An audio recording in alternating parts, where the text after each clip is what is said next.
धर्मशील ज्ञानी गुणवंता धर्मशील ज्ञानी ज्ञानी गुणवंता ज्ञानी गुणवंता।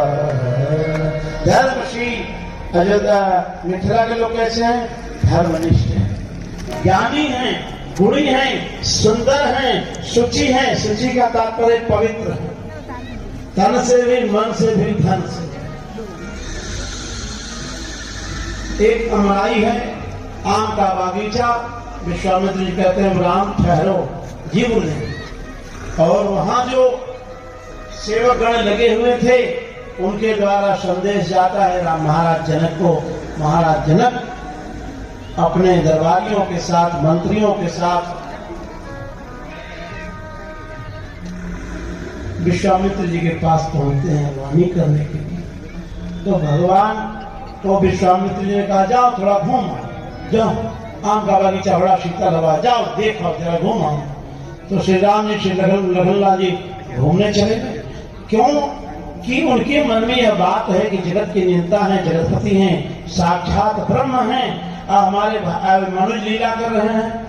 तो हमारे भारतीय परंपरा में यह विधान है, कोई श्रेष्ठ जन आ जाए, जैसे महाराज जी बैठे हैं और कोई श्रेष्ठ आ जाए तो महाराज जी को खड़ा हो जाना, ऐसे है ना, खड़ा हो जाना पड़ेगा या खड़ा हो जाना चाहिए। उनको आते श्रेष्ठ जन आ जाए तो जनक श्रेष्ठ हैं।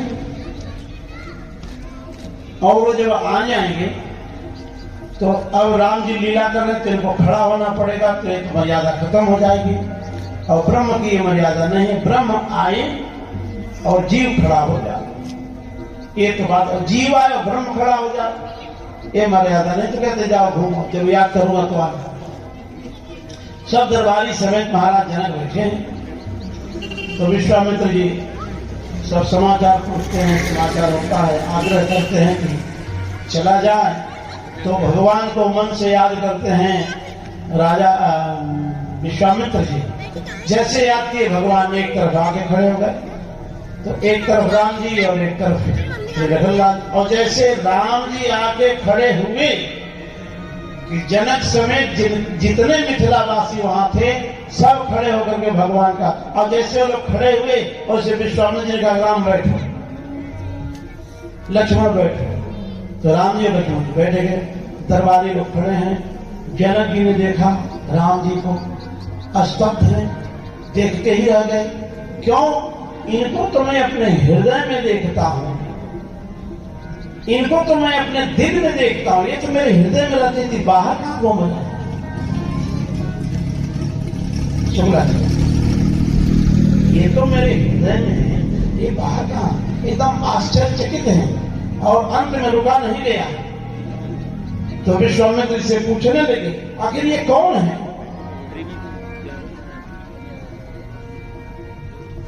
विश्वामित्र ने कहा कि आपको क्या लगता है? नहीं, ये किसी राजा के लड़के हैं कि मुनि कुल के हैं, जरा आप हमको बताइए,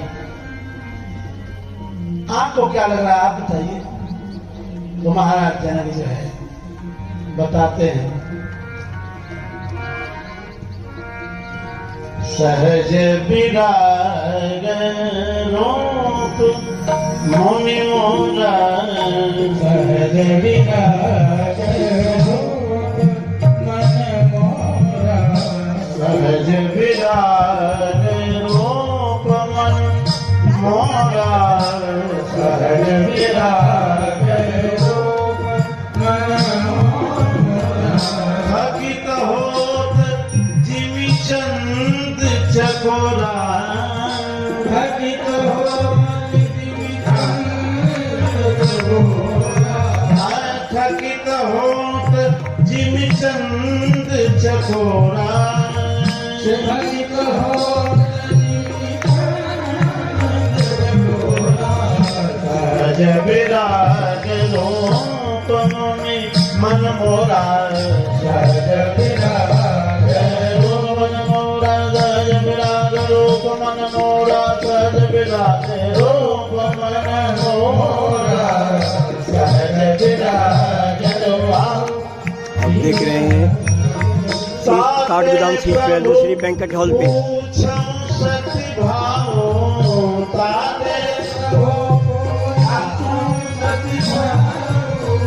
करुणाथ जनि करहूं दुराओ करुणाथ जनि करहूं दुराओ करुणाथ आपकी व्यवस्था भी की गई है।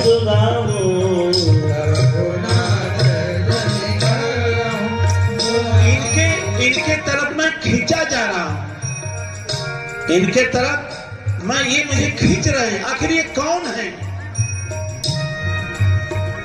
आखिर ये कौन है, आप मुझे बताइए ये कौन है। इन्हीं बिलोकति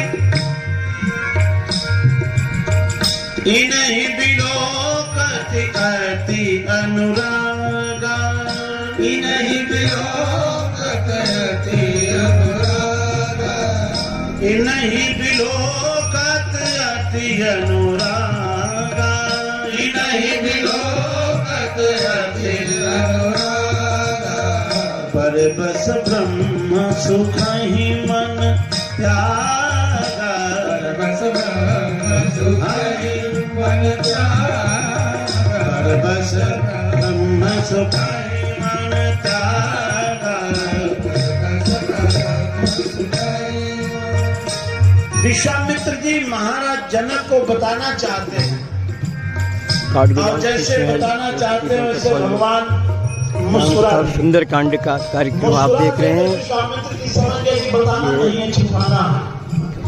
अब आप बताओ हमारे विषय में आज में काफ़ी ठंड होने के कारण जो है आज यहाँ पर आग की व्यवस्था की गई है ताकि लोग ठंड से बच सकें। आप देख रहे हैं ये आग की व्यवस्था हमारी बुलाकर सभी अनुरागियों को दिया है।